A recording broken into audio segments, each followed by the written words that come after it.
Top quality और consistent performance के लिए सिर्फ सिल्वर पंप नाम याद रखना। पहले ही दिन सदन की कार्यवाही को स्थगित करना पड़ा है दोपहर 12 बजे तक के लिए। ऑपोजिशन हंगामा करता हुआ नजर आया। एक बार फिर ऑपरेशन सिंदूर के मुद्दे को जोर शोर से उठाने की कोशिश ऑपोजिशन की तरफ से की जा रही थी। नारेबाजी लगातार इसे लेकर की जा रही थी।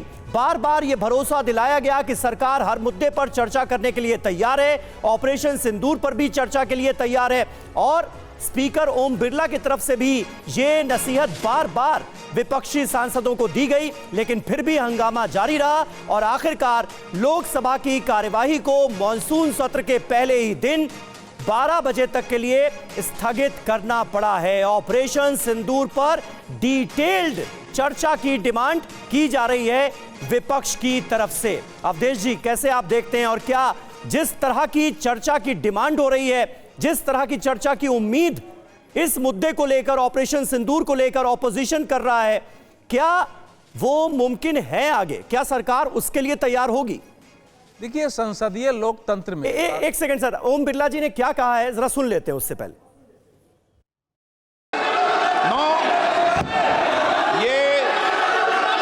ये तरीका उचित नहीं है। सदन के पहले दिन सदन चले, अच्छी चर्चा हो, व्यापक चर्चा हो। मैं सभी सदस्यों को पर्याप्त समय, पर्याप्त अवसर दूंगा। सदन नियमों प्रक्रियाओं से चलता है। प्रश्नकाल के बाद प्लीज बैठिए। ऑपरेशन सिंदूर पर चर्चा करना चाहते हैं, जाओ बैठो, प्रश्नकाल बाद चर्चा कराएंगे। चलो बैठिए, बैठिए सदन के अंदर। हाँ, हर चीज का जवाब देगी सरकार, हर चीज का सरकार ने काम जवाब देंगे। बैठिए आप। प्रश्नकाल के अंदर किसी को बोलने की इजाजत नहीं होती है। माननीय सदस्य प्लीज बैठिए। अवधेश जी, आपका जवाब। ऑपरेशन सिंदूर पर डिटेल चर्चा की मांग और इसे लेकर जमकर हंगामा किया गया। वेल में भी कुछ सांसद पहुंच गए थे, नारेबाजी कर रहे थे और उसके बाद ओम बिरला ने बहुत समझाने की कोशिश की लेकिन माने नहीं। तो ये जो दुखद और शर्मनाक दृश्य है, अनपेक्षित नहीं है। हालांकि मुझे शर्मनाक शब्द संसद के लिए प्रयोग करना पड़ा। मेरे और ये कोई नई बात भी नहीं, जानबूझ करके नहीं ये शब्द प्रयोग कर रहा हूं, क्योंकि अभी आज सदन की शुरुआत है। अगर आप हंगामे से रोकेंगे तो इसका लाभ किसको मिलेगा? फिर सरकार तो अपनी बात बाहर कह रही है।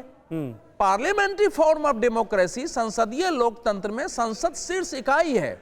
ये सारे जो निर्वाचित होकर जाते हैं उनका है कि विषयों पर ठीक बहस करना, किसी निष्कर्ष पर ले जाना, नीति निर्माण देश के लिए करना, देश की नियति इनके हाथों है। तो उसके अनुसार सबकी भूमिका होनी चाहिए। दुर्भाग्य यह है कि चूंकि जमीन पर राजनीति करने की क्षमता ने इस देश की पॉलिटिक्स खो चुकी है। आप जमीन पर आंदोलन नहीं करते हैं, लंबे समय तक विरोध करने का, तो संसद को अब अपने आंदोलन और विरोध का हथियार लंबे समय से, वर्षों से हम लोग देख रहे हैं कि बनाया जा चुका है। और यह दुर्भाग्य है कि संसद को अपनी राजनीति का हथियार थोड़ा बहुत बना जाए, समझ सकते हैं, लेकिन सड़क पर और मैदान में जो विरोध करना है उसको आप सदन में ले आते हैं, सदन का, तो दोनों के बीच भेद खत्म होता है। इस समय देखिए जो बता रहे हैं कि भाई ऑपरेशन सिंदूर पर आपको चर्चा करनी है, तो प्रश्नकाल के बाद चर्चा करेंगे, सब नियम के तहत आइए। देखना ही होगा कि इसके बावजूद आप सुनने के लिए तैयार नहीं है। तो क्या विपक्ष सिर्फ चर्चा तक मान जाता है, फिर या तो फिर प्रधानमंत्री के वक्तव्य पर जाकर मानता है? विपक्ष लगातार हंगामा कर रहा है और ये पहले दिन, पहले घंटे में ही दिख गया है सदन में कार्यवाही के दौरान।